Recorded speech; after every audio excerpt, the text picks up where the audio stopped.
Good evening and welcome to the Ann Arbor District Library's AADL TV YouTube channel. Thanks for tuning in for tonight's presentation of Exploring the Mind with the University of Michigan's Department of Psychology. In just a moment, Christopher Monk will introduce our guest. If you enjoy this program, don't forget to click like below and follow our channel for more AADL programming. Okay, so thank you very much for joining us today. So I'm very pleased to introduce Dr. Myles Durkee. He'll be presenting some of his very important work. Myles is an assistant professor in the Department of Psychology here at the University of Michigan. He received his PhD from the University of Virginia in 2013 and was a postdoctoral scholar at the University of Chicago.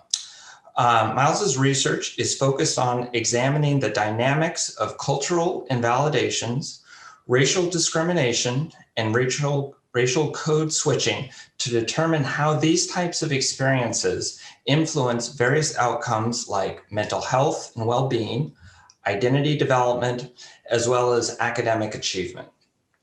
In this research, Myles examines how people of color navigate racial contexts, modify their racial behavior to fit in certain contexts, and internalize messages about their cultural authenticity from individuals inside and outside of their racial group. Myles's talk is entitled Cultural Invalidations and Racial Code Switching: What are the Psychological Implications? Here is Dr. Myles Durkee. All right, Chris, thank you so much for that warm introduction. I really appreciate it. So I'm excited to speak with you all today. The title of my talk is Cultural Invalidations and Racial Code Switching: What are the psychological implications? So the work I'll be presenting today should speak to experiences that are very relevant for many people of color in the United States. So the goal is to talk to you about these common racial experiences, introduce them from a psychological perspective, and to share with you some of the psychological implications of these very common day-to-day experiences. So for an agenda for this talk, my goal is to present to you 5 exciting new studies that my lab has conducted. So these studies fall across 2 main areas. So the first area is cultural invalidations. So these are identity threats that people of color oftentimes experience. And one of the most common cultural invalidations that we find amongst young people of color, young adults of color, is the acting white accusation. So within this acting white accusation that people commonly experience, I'll present 2 studies. One will describe the mental health implications of these dynamics. The second will describe racial identity implications over time related to these experiences. And in the second line of research I'll present gets at racial code switching. So this is the process of changing one's racial behavior depending on the context and who they're interacting with. So within racial code switching, one study will look at the factors that contribute to whether or not individuals tend to code switch. Another study will look at the various dimensions of code switching within the workplace specifically. And then the third study will look at how the perceptions that Americans hold about individuals that code switch, whether they hold positive or negative perceptions about those individuals. So I first like to start off with a quote from one of our research participants. So this quote is from a Black male participant who's 41 years old. And he says, "I constantly dealt with people in white environments and Black environments, coming up with stereotypical first impressions about me. I was always too Black to be truly accepted by most whites and too white to be accepted by most Blacks. I used to try so hard to be what different racial groups wanted me to be. It became very tiring trying to be something different for others." So I really like this quote because it really captures the need and the necessity for my program of research. So on one aspect, we're seeing the invalidations that this individual is experiencing across racial lines. So from white individuals, he can never be fully embraced because he'll be perceived as too Black. And then even from Black individuals, he also feels a lack of being fully embraced by being perceived as too white. So there's a sense of identity crisis in which he's trying to figure out where to identify across this racial spectrum of identity. And then on the second line, you can see one response to this is that he's implementing racial code switching and changing his behavior, trying to appeal to different racial groups in different contexts and different settings. But he also highlights how exhausting and fatiguing this behavior and this dynamic can be of racial code switching and changing who you are to appeal and be accepted by others. So let's dive into this research. First, we'll talk about cultural invalidations. So this term cultural invalidations is likely new to most of you. This is a term that my research lab coined last year. And we define cultural invalidations as identity threats that intentionally or unintentionally invalidate a person's membership within one or more social identities. So in my lab, primarily, we look at cultural invalidations along the lines of race and ethnicity. So oftentimes these are incidents where a person of color, or any individual for that matter, is perceived as an inauthentic member of their racial group. So by demonstrating behaviors that don't fit with the stereotypes or expected behaviors that others have for how members of their group should behave, that leaves individuals vulnerable to be accused by or to receive cultural invalidations. So some examples that people of color receive are examples of being perceived as not being Black enough, not being Latino enough or Asian enough or Hispanic enough. And also too, or being accused of acting white is a very common experience too. By not fitting those expected behaviors for racial groups, then for people of color, oftentimes the default is then for others to assume that they're acting white or overly assimilating to white standards and white norms. However, as a framework for cultural invalidations, these same invalidations occur across all social identities. So as individuals, we all possess many social identities in terms of our racial identity, our gender identity, our social class identity, our religious identity, even our political groups that we affiliate with. So across all of these various social identities, we have a set of norms and expected behaviors that we expect authentic members of those groups to embody and to demonstrate. But when individuals don't demonstrate those norms of the group, then that can leave them vulnerable to receive invalidations, both from members within the group and also from members outside the group. So switching back to the invalidations across the lines of race and ethnicity. So we find that particularly amongst young adults and young adults of color, this acting white accusation comes up over and over again when we ask participants to describe their experience of cultural invalidations. So what is acting white, okay? So as we know, there's no one way to act like any particular race. There's not a definitive answer of how to act white or how to act Black or like any other race. However, this is a common insinuation and accusation that does occur in the real world where individuals accused of acting white. So I like to use the broadest definition possible to describe these experiences of acting white. So I use a term from legal scholars to define it as a term used to describe instances in which people of color engage in conduct or activities that typically would not be associated with members of their racial or ethnic group. So in a way, you can essentially think of these acting white accusations as labels to describe non-stereotypical racial behavior, okay? So when an individual behaves in a way that doesn't fit with the societal stereotypes of them, that can leave them vulnerable to be accused of acting white. However, given that we live in America, I want you to also keep in mind that when we think of the stereotypes that are associated with people of color, and particularly more marginalized racial ethnic groups in the United States, unfortunately, a large part of these stereotypes are much more negative than they are positive for marginalized members of racial groups. So with that in mind, many members of those groups do not fit all of the negative stereotypes that are ascribed to their group. So by simply demonstrating normal behaviors that contrast with these negative stereotypes, you can see how it leaves the basis for these individuals to experience this acting white accusation quite commonly for simple attributes such as getting good grades, being polite, being friendly, being punctual. So across all these behaviors that are pretty normative and typical, members of particular ethnic minority groups have negative stereotypes associated with them pertaining to those behaviors. So to paint a little bit more context of these experiences of acting white, I'm going to share with you a few excerpts from research participants that we collected.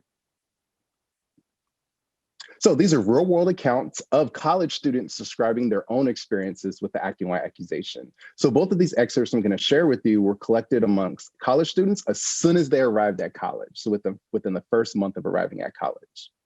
So the first quote comes from a Black female college student. And she says, "I used to get teased all the time by people of my race about not being Black enough. And I was told that I acted white. A lot of people in my school didn't like me for that reason." So you can see the ostracism and invalidation she's receiving by being accused of acting white and being perceived as not Black enough.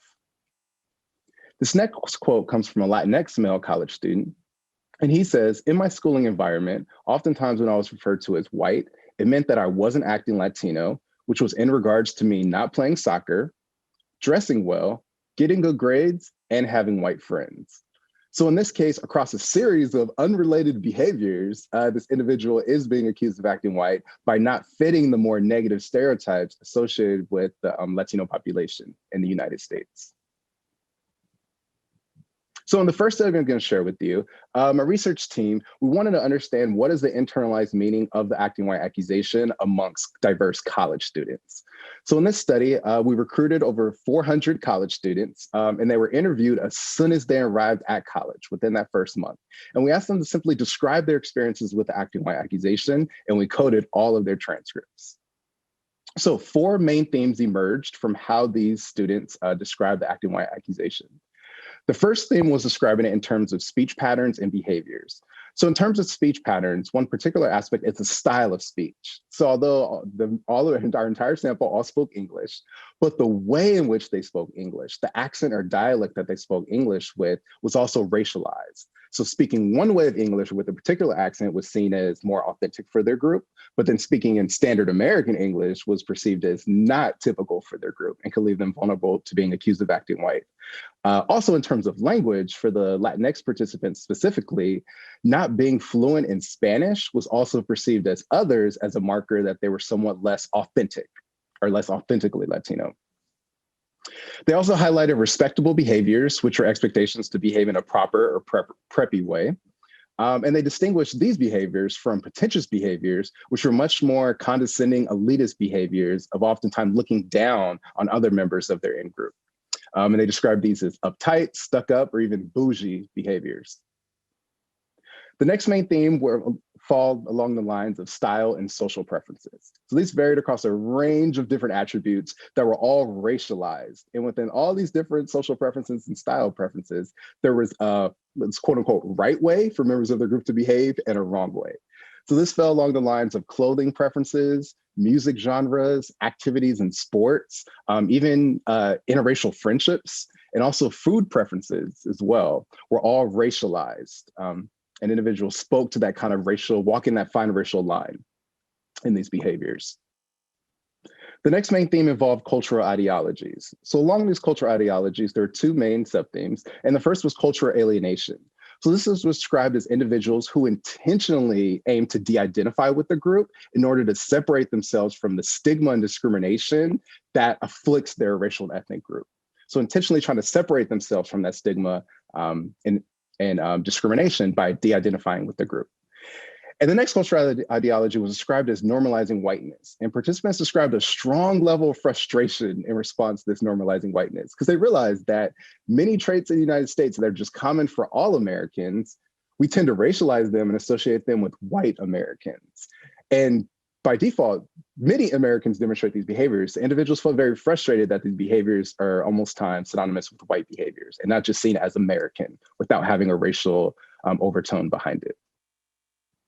Then the last theme was academic achievement and success. So this is a theme that was definitely received the most attention in the literature and related to acting white and how it affects young people. In our study, we find that individuals who were high achievers, they did report receiving some insults from their peers for being a high achiever and that being associated with acting white. But I want to make it clear that although they received these threats and insults, it did not deter them from their achievement. And in fact, several participants reported even being motivated to achieve even higher to start to disprove and dispel some of these negative stereotypes that are prevalent in America regarding the achievement of marginalized ethnic racial minorities. This is also similar in terms along the lines of career aspirations and life aspirations as well. And individuals felt motivated to try to break through a glass ceiling and to change expectations that others may hold about them in terms of their capabilities to succeed in life. So now that you kind of have a good sense of what the acting white accusation is and how it's internalized amongst people of color, the next step is to talk about now what are the psychological implications of individuals who receive these accusations? So ultimately, what are the consequences? So one of the first consequences is that it does have major implications for mental health. And overall, across my own research and research from other psychologists, we find that individuals who are accused of acting white more frequently do report more severe mental health implications in terms of greater depressive symptoms and greater anxiety symptoms. So it does have an adverse effect on mental health. In addition to mental health, those who are accused of the acting white accusation more frequently also have negative implications in terms of their own racial identity development. So being accused of acting white is associated with lower racial private regard, and private regard is how positively you feel to be a member of your own racial or ethnic group. So that sense of pride. And also public regard, which acting white accusations have a negative implication on. Public regard is now how positively you feel that society views your group.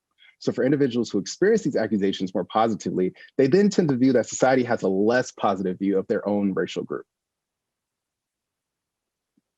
So the next study I would like to present to you, now that we know that these acting white accusations have adverse implications for mental health, we want to know, does the perpetrator of these acting white accusations have distinct implications for mental health?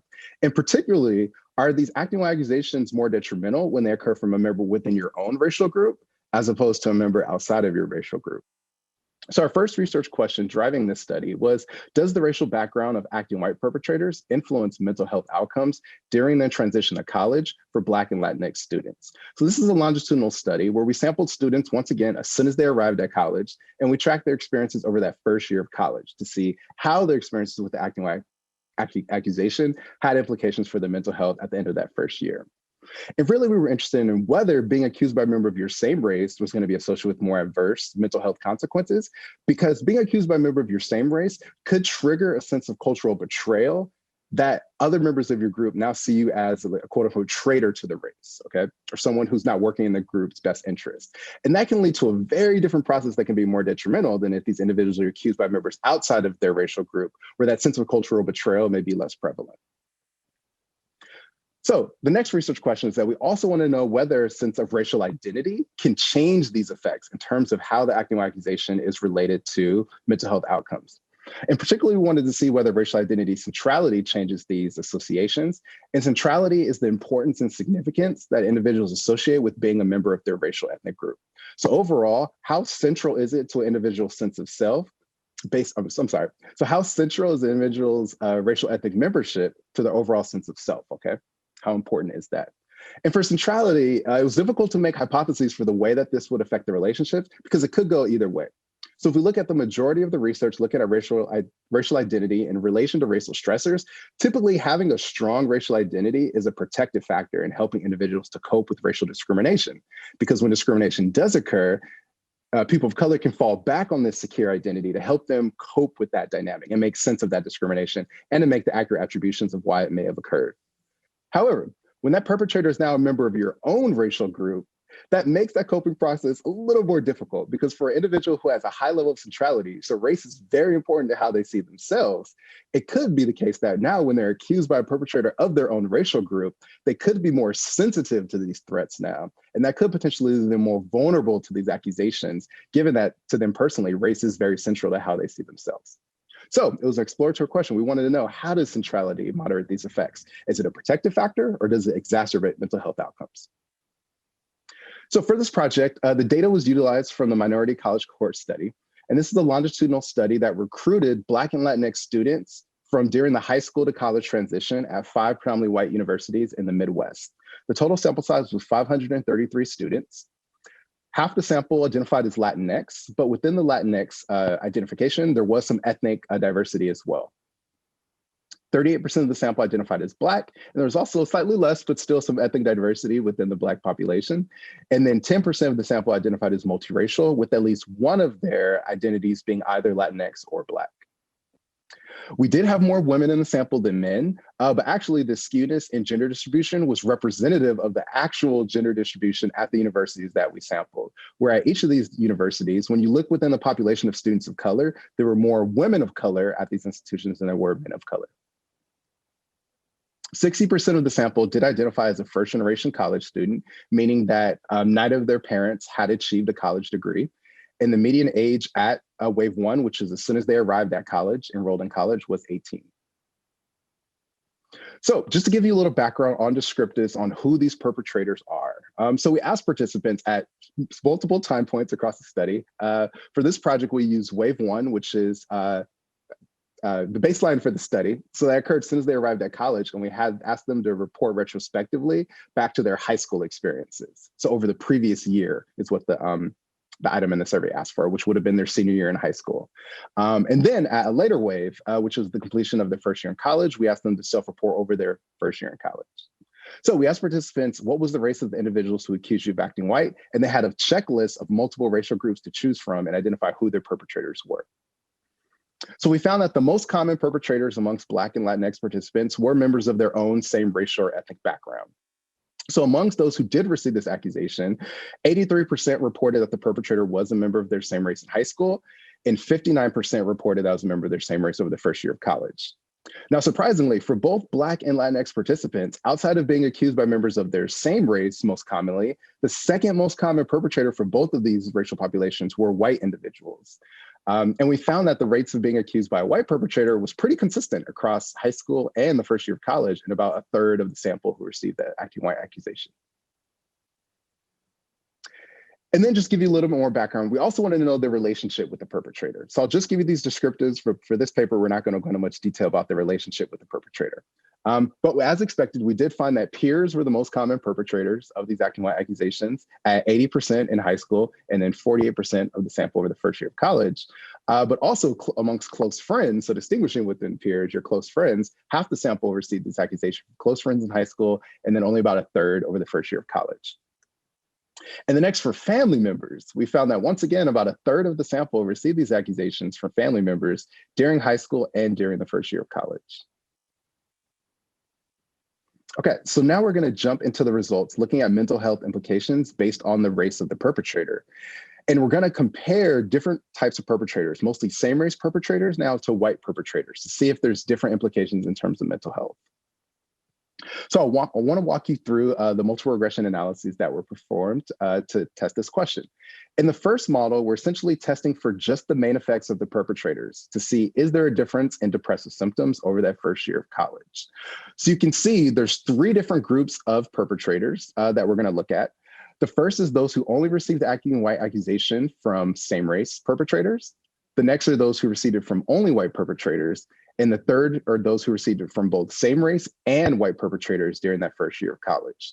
Now, each of these three groups are compared to our reference group, where individuals who then never received the acting white accusation during that first year of college. So essentially, you can think of them serving as a natural control group because they didn't have this racial stressor or this threat during that time period. So we want to know amongst individuals who did have that threat from various perpetrators, if their depressive symptoms was significantly different, significantly higher than our reference group. Now, in the second model, we replicate these same main effects, but now we account for several demographic control variables. And these include the race of the participant, the gender of the participant, whether or not the participant is a first-generation college student, and most importantly, the participant's baseline depressive symptoms at college entry to see if, after controlling for that baseline depressive symptoms, if there's changes in the depressive symptoms by the end of that first year in college. And then the last model, model 3, we now add in racial centrality as a moderating variable to see, does it now change that relationship?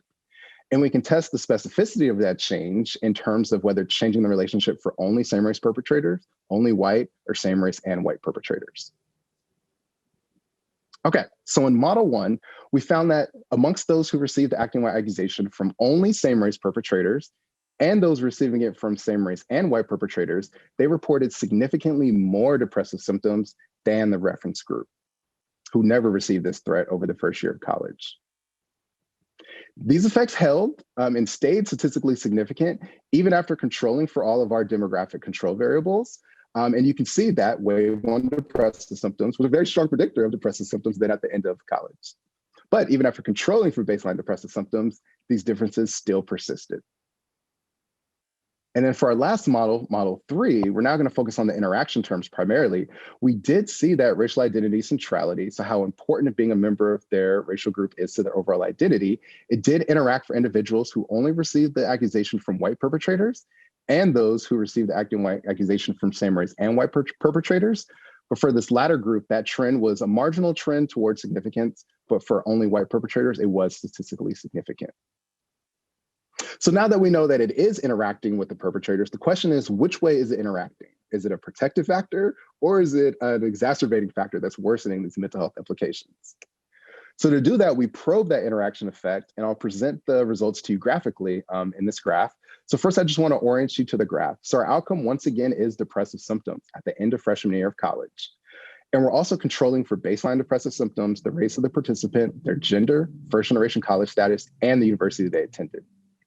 So getting at how racial identity centrality changed these dynamics, we're going to probe it at 3 different levels. So first is that 1 standard deviation below the mean of the sample for racial identity.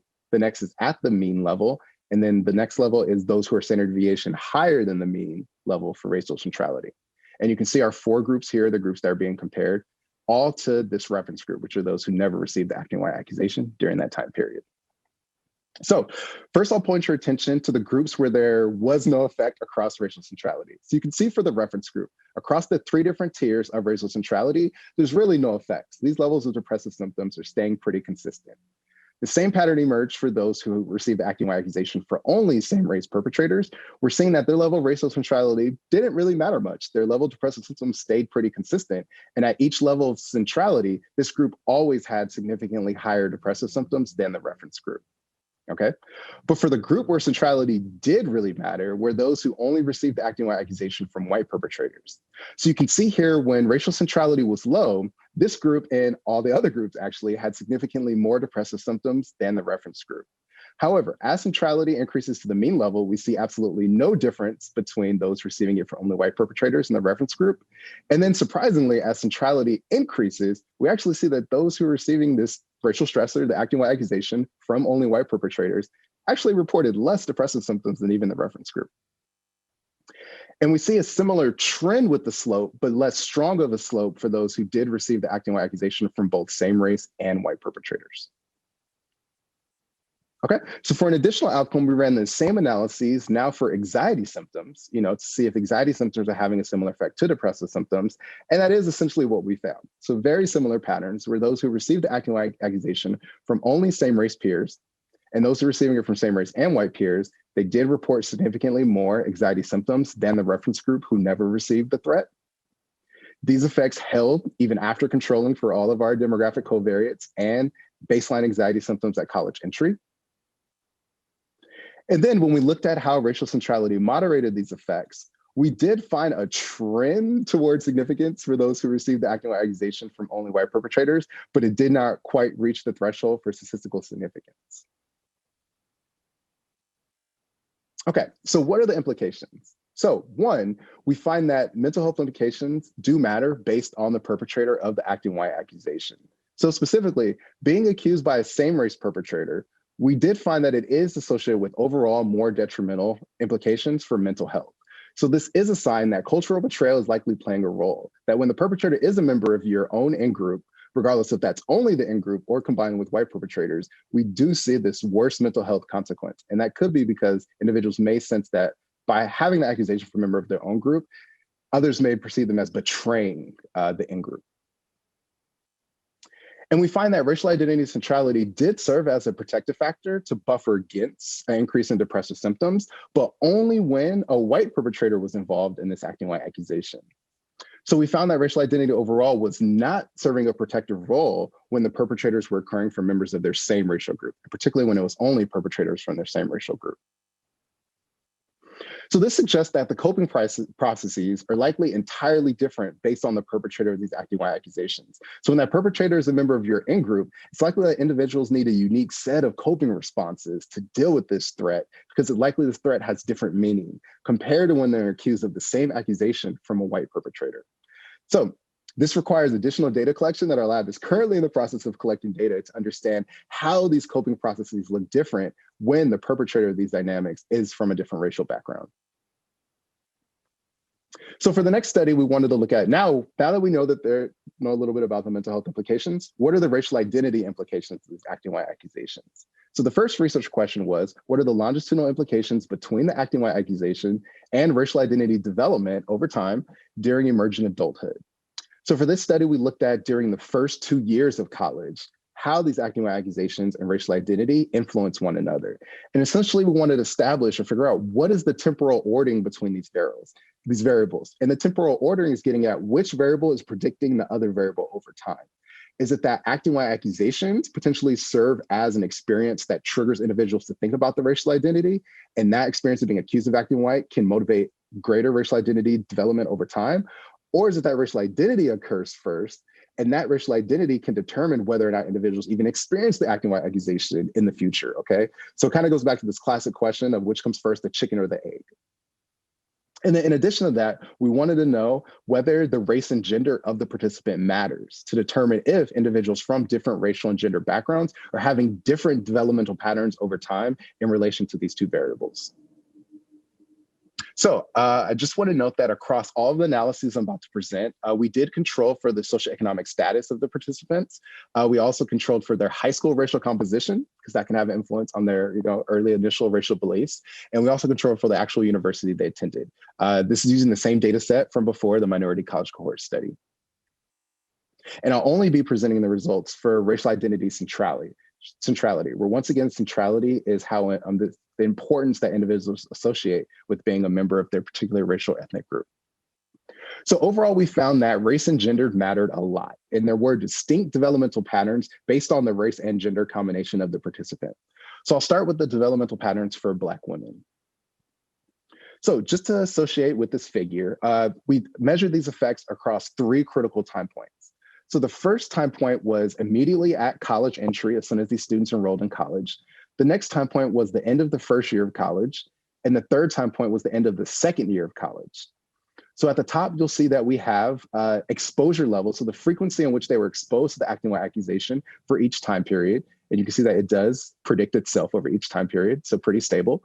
And then at the lower end, we have the level of centrality over each time period. And we also found stability and centrality in predicting itself over the time periods. So the most important aspect to focus on for this research question are these cross-lagged effects to see how is one variable predicting the other variable over time. So for the solid lines, that indicates a statistically significant pathway, and the dashed lines indicate that that pathway was non-significant. So for Black women, we see that based on their level of racial identity centrality at the end of freshman year of college, this had a negative association on their level of exposure to the acting white accusation during the following year of college. So for Black women who already had a high level of racial centrality ending that first year of college, they were less likely to then experience the acting white accusation by the end of their sophomore year of college. Now, for Black men, we found a different pattern. So for Black men, we found that acting white exposure, and this is acting white exposure during the senior year of high school, it predicted lower racial identity centrality development at the end of the freshman year of college. And centrality at the end of freshman year of college was again inversely related to acting white exposure at the end of sophomore year of college. So if we think of this like a cycle, so Black men who entered college, so Black men who had a high level of exposure to acting white accusation in high school, they didn't experience lower racial identity centrality during the first year of college. And if they did have that lower centrality development over the first year of college, then that will make them more likely to even experience additional acting white accusations during the sophomore year of college, okay? So at each time point, there's an inverse negative relationship between these two variables. And then for Latinx men, we also found a different developmental pattern. So in this case, the pattern occurred between the freshman year of college and sophomore year of college. And we found that both of these factors, there's a bidirectional relationship in which they both predicted each other. And across both cross-lagged effects, it's a negative inverse relationship. So higher exposure to the acting white accusation after freshman year was associated with less centrality development, and centrality development was associated with inversely related to acting white exposure as well. So to summarize these effects, this is once again those same models plotted. So for Black women, we found a unidirectional effect where literally centrality is preceding the acting white accusation. For Black men, we found more of a cyclical effect, that's this kind of negative feedback loop between these variables. For Latinx men, we found a bidirectional relationship in which both of these factors are predicting each other between freshman and sophomore year of college. And then surprisingly, for Latinx women, we did not find an association between the acting white accusation and their level of centrality development. But I do want to note that looking at the actual means of how often they were exposed to the acting white accusation, these Latinx women were still experiencing these acting white accusation threats at a similar level to their Latinx peers. However, these threats were not having the same implication for their identity development as it was having for their male counterparts. Okay, so summary across the big picture implications. So racial identity does have implications for the acting white accusation. These two do inform one another. First and foremost, intersectionality of individuals' identity matters, okay? So race and gender played an effect here, and there were different developmental patterns based on the specific race and gender background of the participants. So this indicates that the meaning making in which individuals were making sense of these acting white accusations and the racial identity development is important to consider because it's likely different across these different race and gender groups. And particularly, we're really curious for the Latinx women. Why is it that for the other groups, there is an association between racial identity development and acting white accusations, but we're not seeing that same association for Latinx women?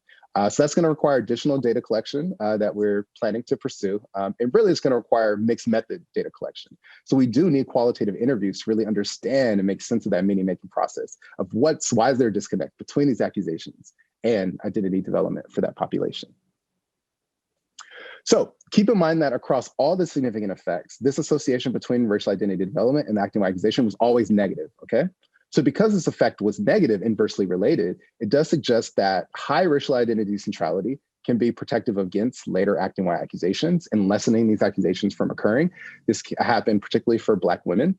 But at the same time, since there were these inverse relationships, it also suggests that for individuals who have a lower level of development for racial identity, this could in fact also exacerbate greater exposure to acting white accusation over time.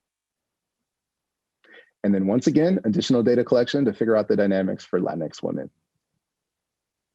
So briefly, for future directions of this work, looking at the acting white accusation, ultimately, as you can see, mixed method research is definitely needed to unpack these dynamics. So we can understand a lot of things from quantitative inventories, especially plotting, whether they significantly can predict other factors over time.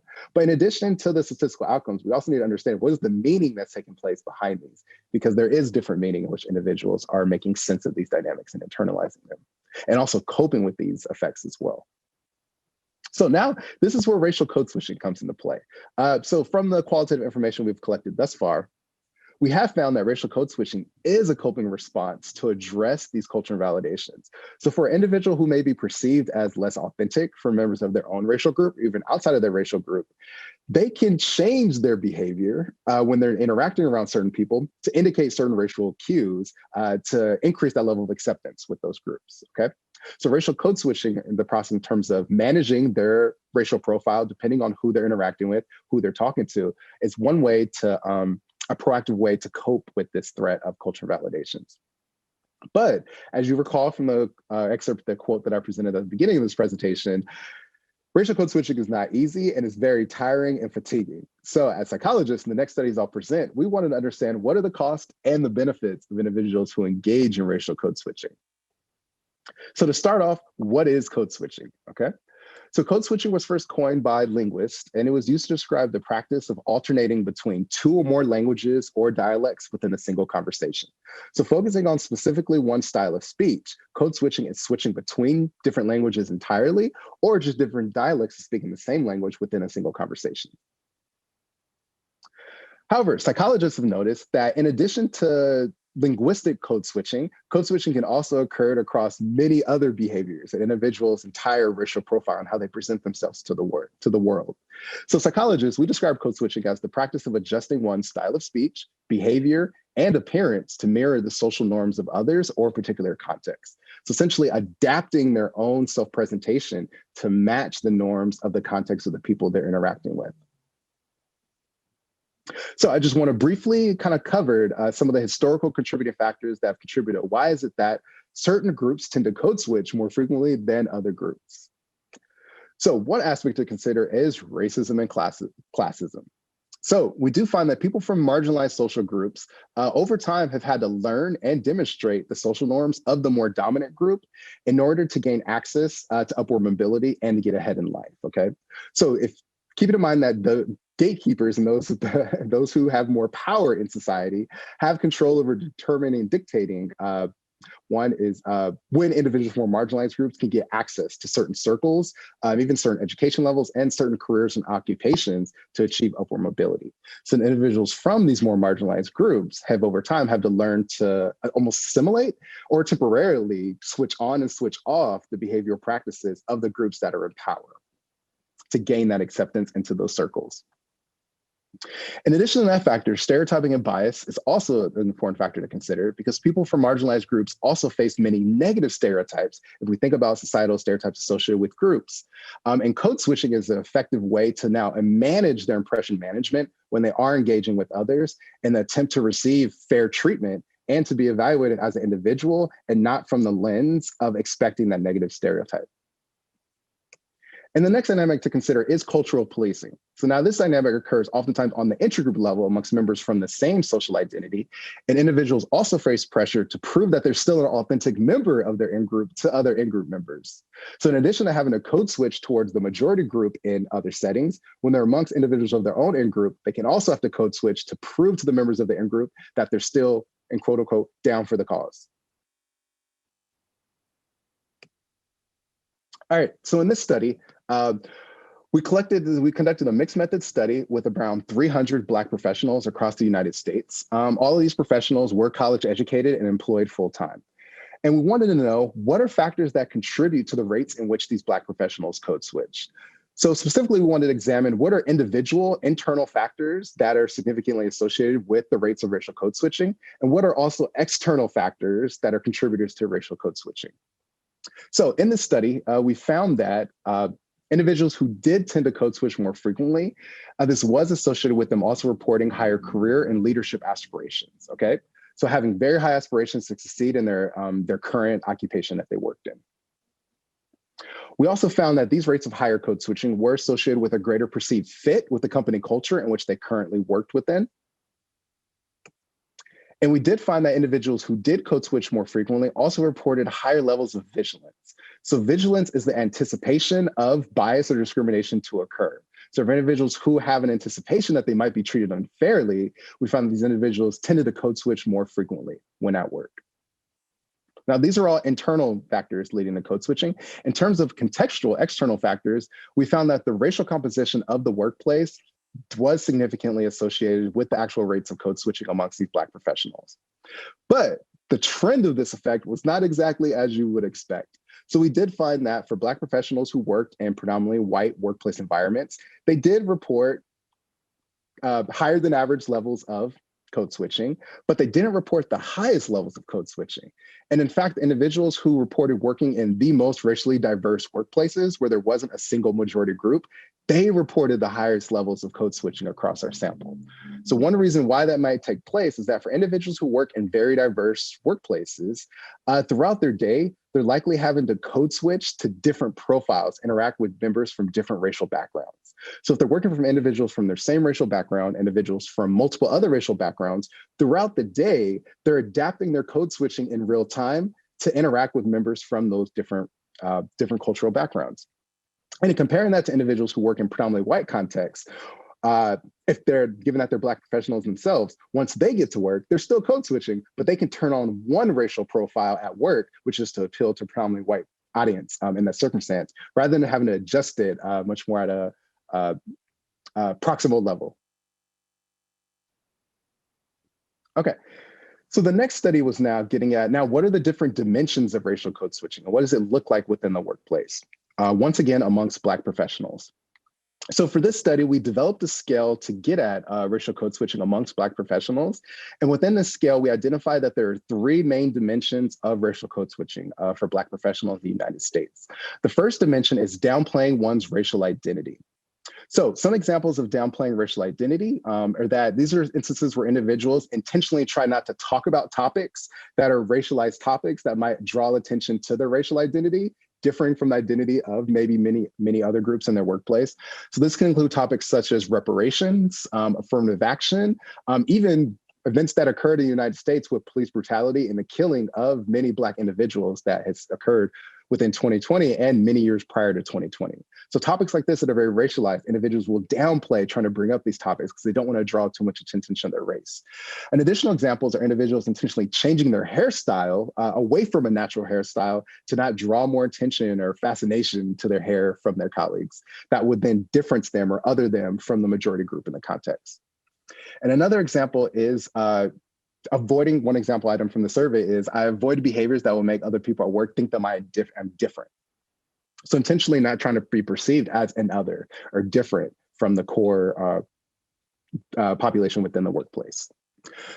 So in additional research and related to this specific dimension of code switching, we wanted to know what are the costs and the benefits. So I'll present to you right now both the cost and the consequences of each of the three dimensions within our racial code switching scale.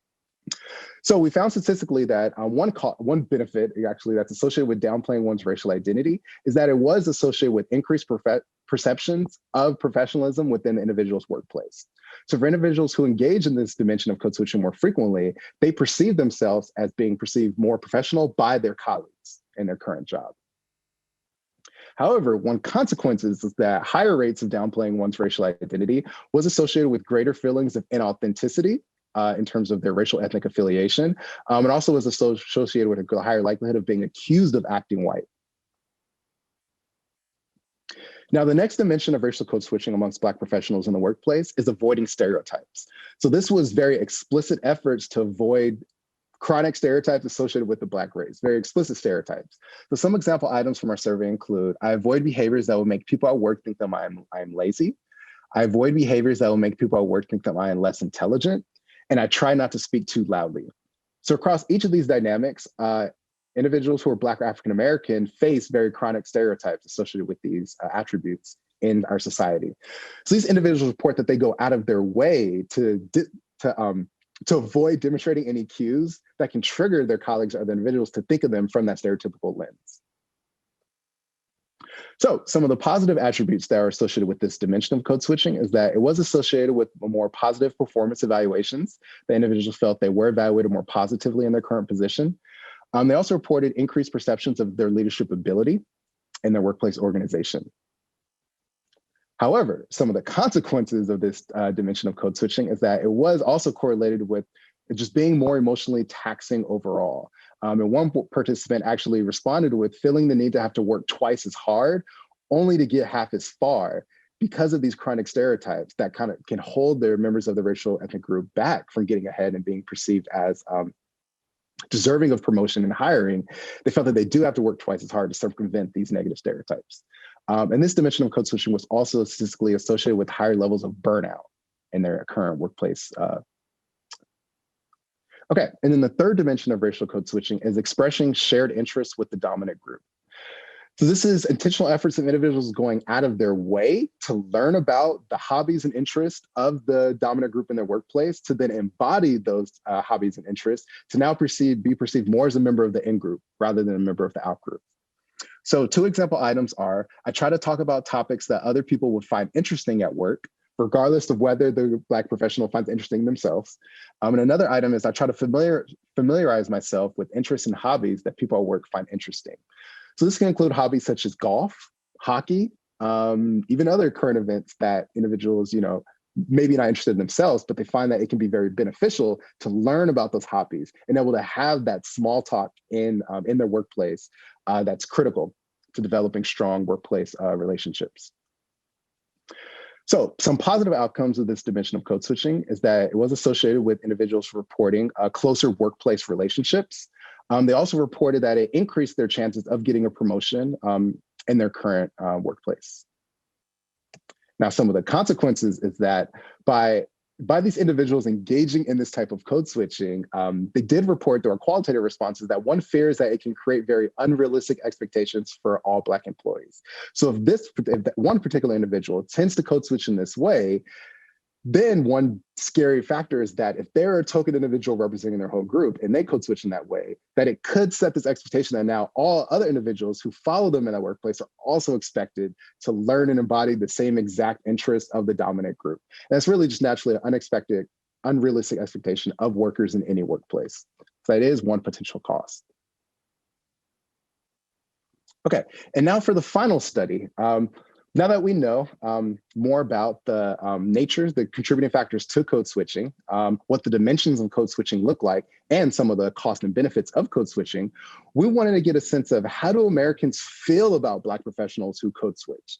So through an experimental study, we manipulated profiles of a Black professional who either engaged in explicit code switching or did not engage in code switching. And we wanted to know, how do Americans judge the professionalism of that individual? Is there an advantage to code switching or is there a consequence? So this was an experimental study that manipulated whether a Black coworker engaged in racial code switching at work. So participants in the study received an email from a fictional coworker, and in this email, the coworker is giving participants advice on the unspoken ways to succeed at the law firm that participants were told to imagine themselves they were just hired at. So in this email, the participant in the email, there were two different conditions. One condition was the code switching condition, in which they code switch across 3 behaviors. And the other condition, they did not code switch across those 3 same behaviors. So the 3 behaviors that we particularly manipulated for code switching was, first was name preference. So for name preference, the individual who code switched intentionally went by a different name than their first name. They went by a name that sounded more European in their workplace, but they reported outside of their workplace going by their first name. And in the non-code switching variant, the individual went by the same name, regardless of context. And then for style of speech, in the code switching condition, the individual reported intentionally changing their style of speech only at work to be perceived as more professional, but then outside of work, speaking more naturally. And in the non-code switching condition, the individual reported not changing their style of speech between work and outside of work. The last condition was hairstyle. In the code switching condition, the individual reported intentionally changing their hairstyle for the workplace. And that included either for the female variant, straightening their hair, which is more of a European kind of aesthetic for hairstyle. And then for the male variant, it was keeping a very close cut haircut. The non-code switching variant was wearing a more natural hairstyle. Yes. So for this study, there were 400 Black and white adults who were recruited online for the study. They were recruited through MTurk. So I'll jump into the outcome for professionalism. And we found that there was an interaction for perceived professionalism. So and we also gender matched the gender of the hypothetical coworker in the email to the gender of the actual participant. So that really we can distinguish across racial lines to see if there were racial differences in perceived professionalism. So we found that for amongst male participants in the non-code switching condition, where the coworker in the email reported that they did not code switch, we found that Black men in the study reported significantly higher levels of perceived professionalism for this individual than white men in the study. However, in the code switching condition, we did not find a racial difference between Black and white men. And overall, we did find that across race, though, participants did associate more professionalism for the Black target individual in the study who did engage in code switching. And then for females in the study, we found an almost nearly identical effect, where in the non-code switching condition, Black women reported significantly higher perceived professionalism for the coworker they evaluated in the study compared to white women. And then for the code switching condition, we didn't find a statistical significant difference between the 2 racial groups, but overall, both groups did associate higher levels of perceived professionalism for the individual, the Black coworker who did code switch. So in addition to our primary outcome for perceived professionalism, we also wanted to know if there were different levels of agreement for those 3 different attributes of code switching, which were name selection, style of speech, and hairstyle. So the most interesting results were for the hairstyle, and that's where we found a strong racial difference. So I'll really dive into those results and share those with you. So once again, sorry, that should say Black male coworker in the study. So in the non-code switching condition, we found a similar pattern where Black men reported higher levels of agreement for the more natural hairstyle for the Black male coworker at this law firm than their white male counterparts. And in the code switching condition, we did not find a racial difference between these 2 groups. However, I will point your attention to the much larger increase in agreeability with the selected hairstyle for white males. So looking within race amongst white participants, we see much higher levels of agreement for the code switching condition compared to the non-code switching condition. And we see less of a change for Black participants. Now looking at female participants in the non-code switching condition, we see that Black women reported significantly higher levels of agreement with the natural hairstyle compared to white women.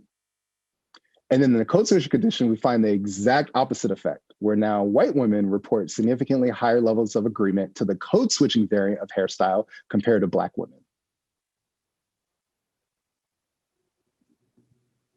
All right, so implications of this research.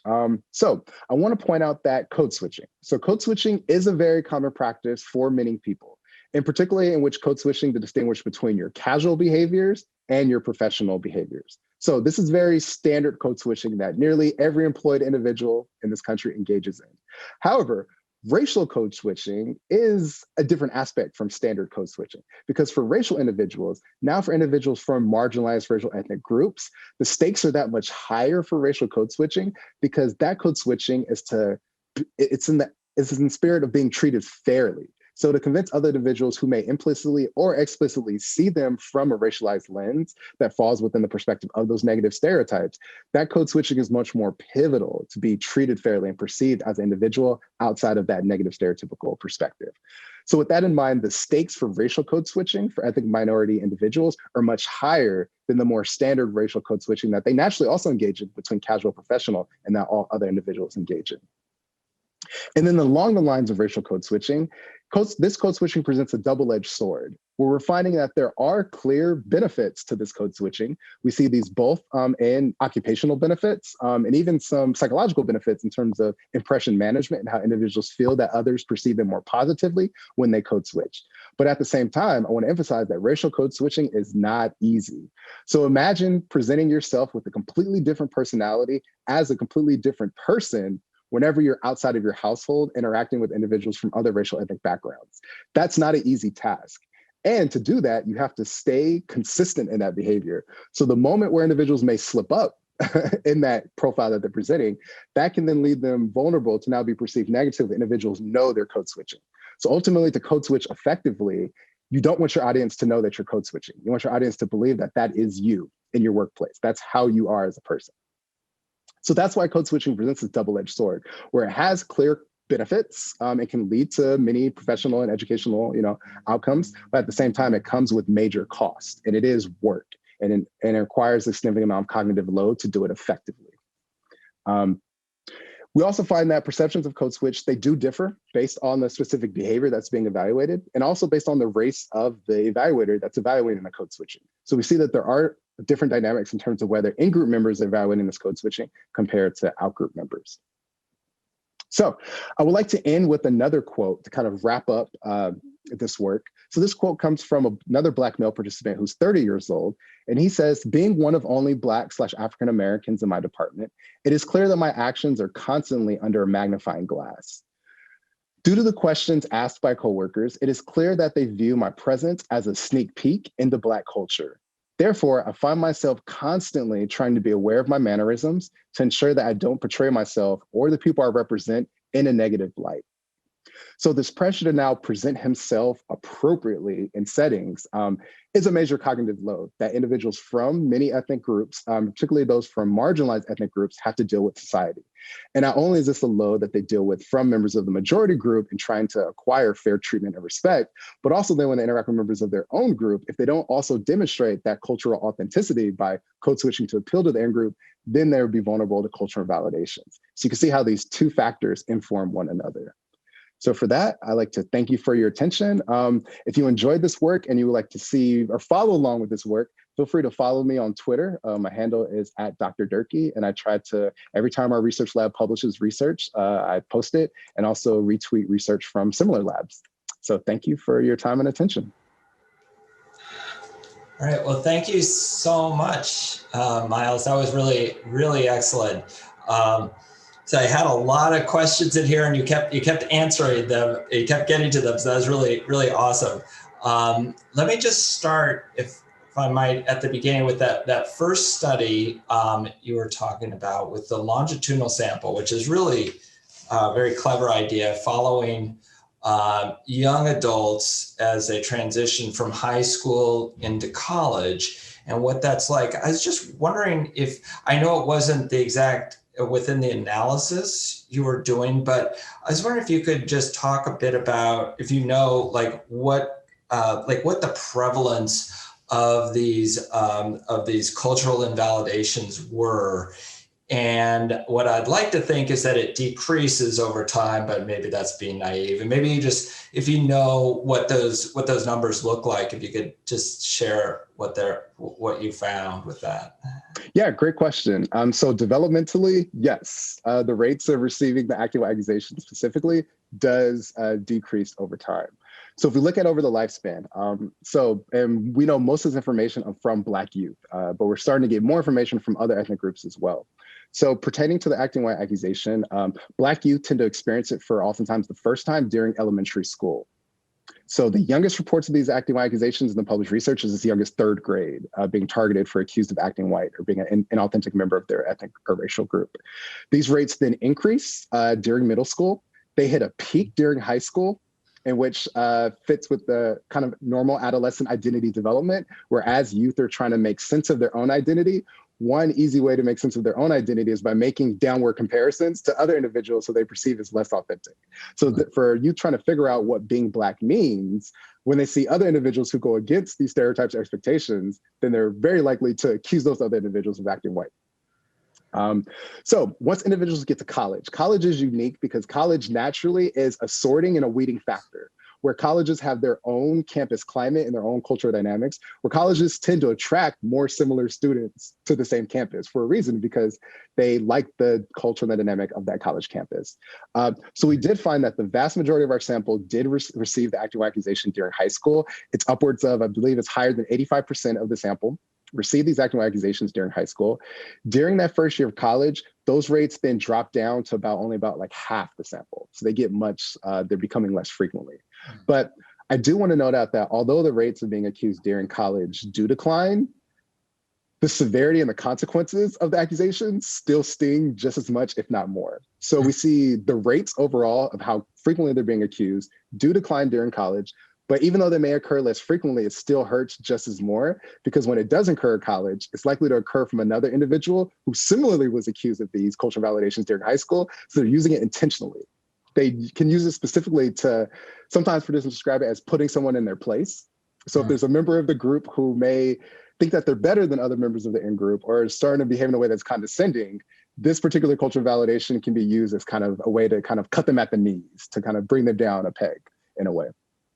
Wow. Okay. That's great. All right. Really interesting.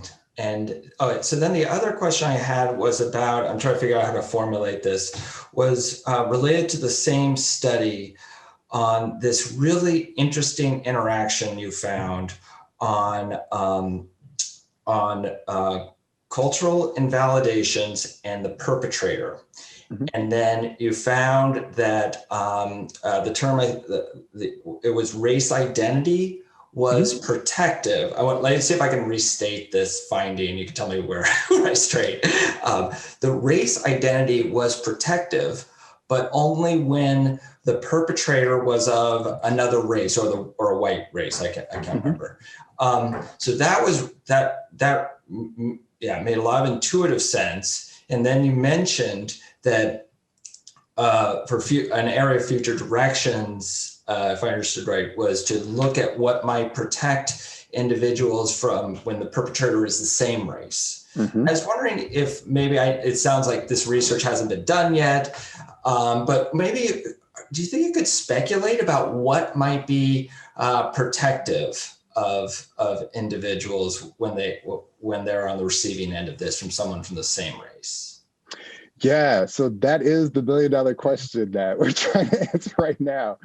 So we know that individuals, they are deploying coping mechanisms regardless, because that's just how the psychological mind works. When you have a stressor, we have to deal with that stressor. You can try to suppress it for as much as you wish to suppress it, but ultimately you have to address that stressor. That's the elephant in the room.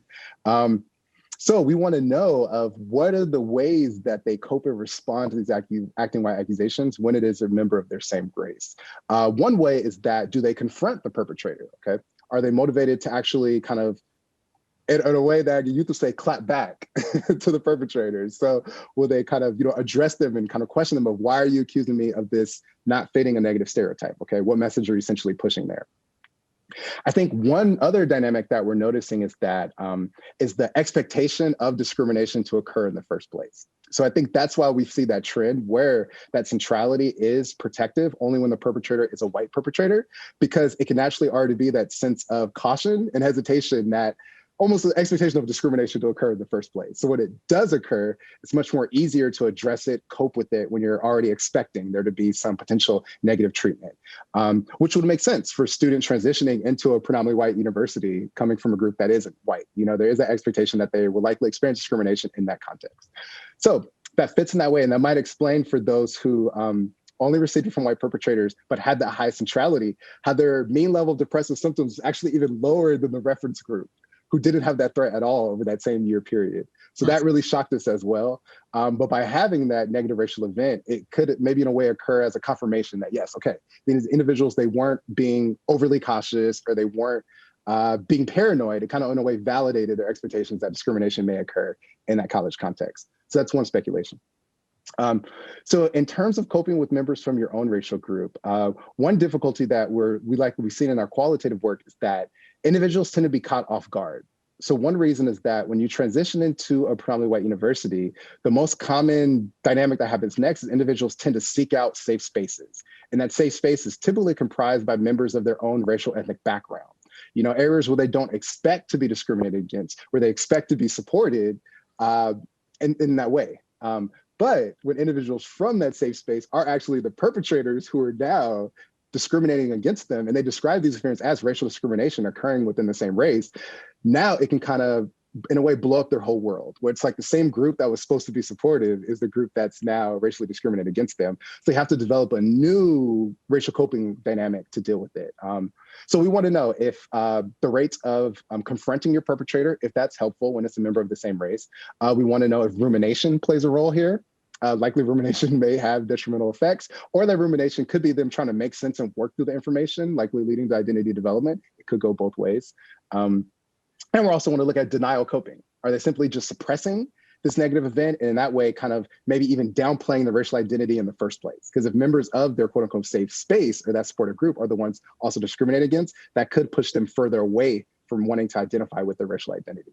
So potentially many different ways to cope with it. We just want to know what are the most common patterns and which patterns lead to more positive psychological outcomes versus adverse detrimental psychological outcomes over time. Great. Okay. Okay. Thank you. And then the last question, I was just hoping you could talk a little bit more about your current and future research that you're doing. Do you have longitude? So I saw you had the survey work, MTurk work. Are you going to do any more longitudinal work, or are you focusing more on the larger scale studies? Yeah, so we just launched a longitudinal study at U of M in the fall, actually, to get at these. So similar to many of the future directions, we're going to be coming from that data collection. So it's amongst African-American undergrads at U of M. And we want to know particularly what are their coping mechanisms in response to these acting white accusations. We also want to know how it relates to identity development. And additional work too, we also plan to conduct more work with Latinx individuals as well. And particularly that question of, for the Latinx females, we were surprised to see that there was a statistical disconnect between the acting white accusation and their identity development that wasn't there for the other group. So we want to know additionally what's taking place for those dynamics. Yeah. And then we're also combining the racial code switching in this work too, to see how it affects college students. Because even though the work I presented focuses on the workplace, racial code switching is just as expected and relevant in educational contexts as well. Oh, wow. Very interesting. Are you able to do a lot of this online so it can seamlessly be done during COVID, or? At this point, we've had to adapt everything online. Yeah, down the road, we plan to move in person, where ultimately we want to measure and evaluate code switching in real time. So by bringing individuals into a lab with confederates, we can induce social environments that have an expectation where you should be code switching in this environment versus environments where you shouldn't code switch. And we want to know how do individuals adapt and respond in real time. Yeah. So we know that naturally some individuals probably have a lot more experience code switching over their prior life experiences, particularly if they already have went to very racially diverse high schools or educational schools before getting to Michigan. So some individuals may just be more adept at code switching, and it may occur just naturally or automatically. At the same time, other individuals may know that at a place like U of M, where they're expected to code switch or present themselves in a certain way, but it's just not natural to them, that can be much more challenging. So we want to see if for those who, are more skilled and adept at code switching versus those who have to force it intentionally and actively try to do it, and it doesn't occur automatically, if there's additional psychological, implications that take place there. Because once again, racial code switching is work. I have to emphasize it. I can't emphasize it enough, but it is a high level of cognitive work. And that focus on that code switching can detract from your ability to perform other tasks as well. Sure. Yeah. Okay. Yeah, and I really appreciate you highlighting at the end, talking about code switching that, most people do, but then how racial code switching is really fundamentally different. And as you're saying, the stakes are much higher. I think that is really helpful distinction. Great. Okay. Well, thank you again. That was excellent, Myles. I really appreciate all your time for this. Thank you. It was a pleasure.